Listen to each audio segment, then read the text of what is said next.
Good morning, guys. Today we're going to talk about our prayer life, except we're going to get into a little deeper prayer life. We read this in the Bible. It's called the Effective Fervent Prayers.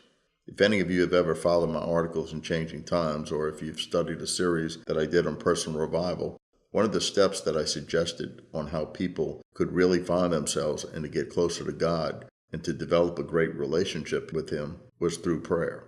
There are prayers, and then there are prayers. You know, we've heard the repetitious prayers that some of us grew up with in certain churches, and then we've heard ones that people just literally pray from their heart, and they can be short and sweet, or it can be long and just so heartful that standing next to them, the hairs on the back of your neck will literally stand up. And then there's the other ones, and these are the ones we're going to talk about today. These are usually done when you're alone, and they're called the Effective Fervent Prayers. What they're really titled is Fervent Prayers. But I wanted you to know just how effective fervent prayers can be. So let's look at that today and see if you agree with me, the effectiveness of fervent prayers. It's funny how God works sometimes, just the subtle ways that He brings things into perspective. I was getting myself up and going this morning, and I try to make it a habit of spending time praying for our church leaders each day, especially as we're going through the transition of searching for a new lead pastor. Prayer has been a real struggle for me lately.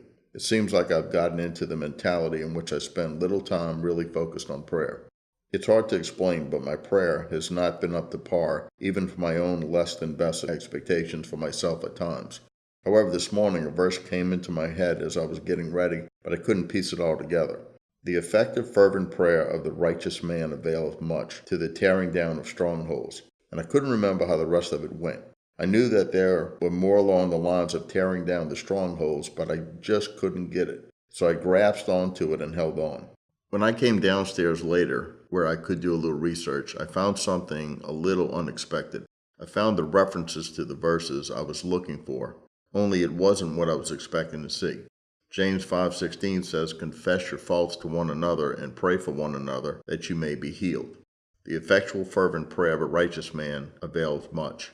Then in 2 Corinthians 10:3-5, Paul says, "For though walking about in flesh, we do not war according to flesh. For the weapons of our warfare are not fleshly, but mightily through God to the pulling down of strongholds, pulling down imaginations and every high thing that exalts itself against the knowledge of God, and bringing into captivity every thought into the obedience of Christ."